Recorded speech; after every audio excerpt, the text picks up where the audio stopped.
Bonjour, je m'appelle Céline Robert et je suis psychologue, Candidate Register, et je travaille en cabinet privé ici au centre-ville d'Halifax. Aujourd'hui, j'aimerais vous parler de comment faire face à la peur du retour à l'école et j'aimerais particulièrement aborder un outil qui s'appelle l'exposition graduelle et qui pourrait permettre d'aider les enseignants, les parents, les familles et les enfants euh, à faire face à l'anxiété de cette reprise scolaire. La première chose que j'aimerais mettre en évidence, c'est que la pandémie du Covid-19 est une situation sans précédent et qui a mis notre monde sans dessus-dessous. Euh, les tâches de la vie quotidienne, qui étaient faciles par le passé, ou plus ou moins faciles par le passé, sont devenues beaucoup plus complexes et la reprise scolaire est une de ces tâches qui est devenue très difficile et qui peut créer de l'anxiété et de la peur chez les enfants. Tout d'abord, j'aimerais faire la différence entre la peur et l'anxiété. La peur, c'est une émotion forte, qui peut être intense, qui est ressentie lors d'une situation dangereuse. Il est absolument normal de ressentir de la peur dans une situation de pandémie.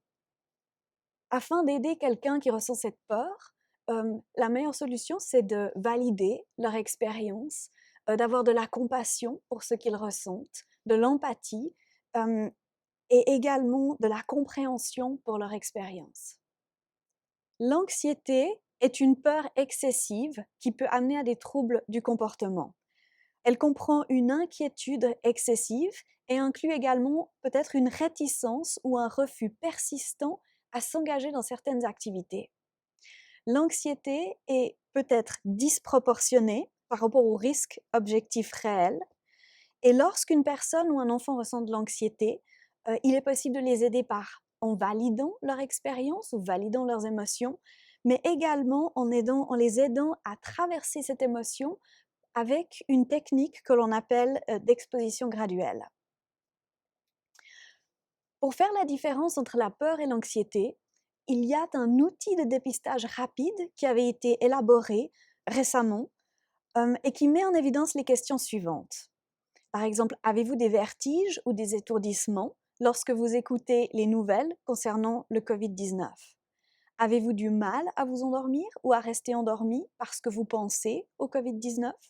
Est-ce que vous vous sentez paralysé lorsque vous y pensez ou vous êtes exposé à des informations? Est-ce que vous perdez l'appétit dans ces moments où vous entendez des informations sur le virus? Ou est-ce que vous avez des nausées ou des problèmes d'estomac?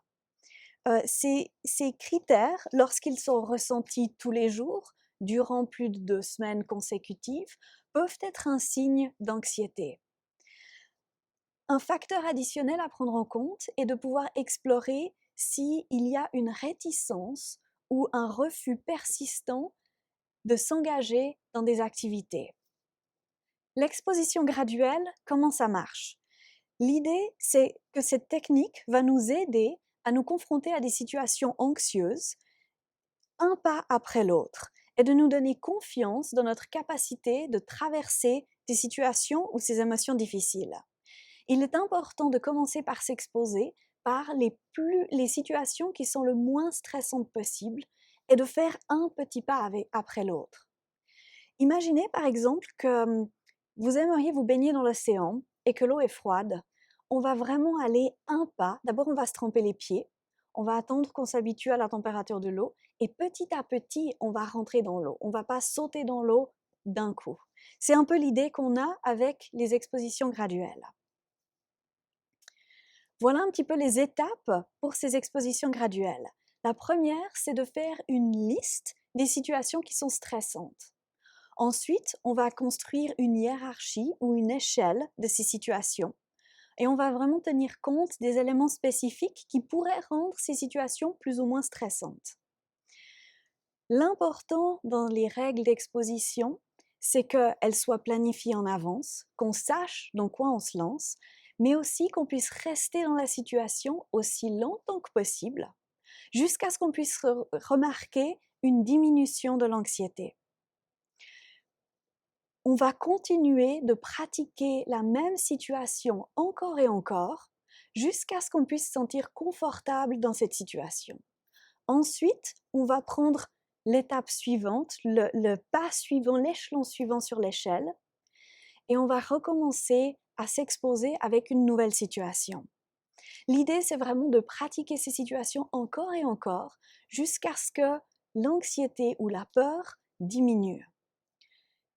Il est important, à la fin de l'exposition, de récompenser son effort d'avoir fait face à une situation anxieuse, d'avoir fait face à son anxiété. Par exemple, on peut se récompenser en allant manger une glace, ou si pour un enfant, faire une activité sympa, comme jouer à des jeux vidéo ou aller faire une activité dehors. Voilà un exemple concret d'une exposition en cas de peur de retourner en classe pour un enfant. On voit qu'en bas de l'échelle, il y a les situations qui sont très faciles.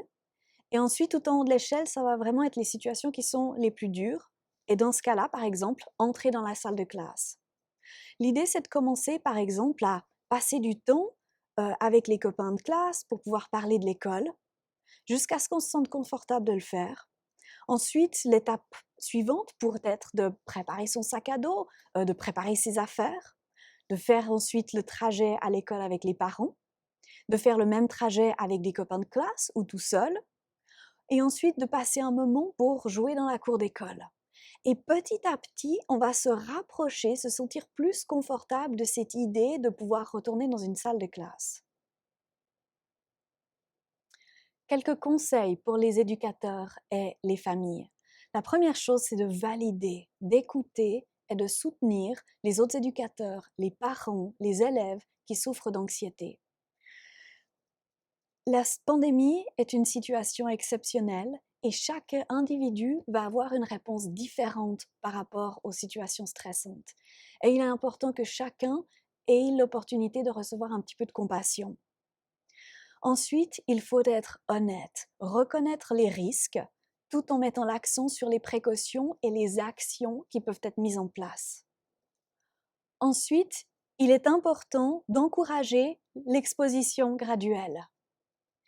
Mettre en évidence, renforcer quand les personnes se confrontent à leur peur et traversent leurs émotions, vont à l'avant de ces situations qui sont difficiles. Féliciter les comportements de dépassement de soi.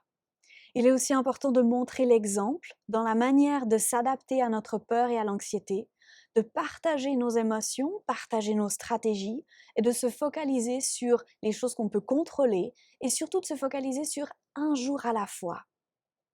Ensuite, il faut ne pas oublier d'assurer son bien-être personnel et de faire ses activités, de prendre soin de soi et de faire ces activités qui sont bénéfiques pour nous. Un dernier point important, c'est de communiquer de manière fréquente et claire, de clairement définir les instructions, de poser des questions s'il y en a, ou si on a des doutes, ou si on est inconfortable avec quelque chose.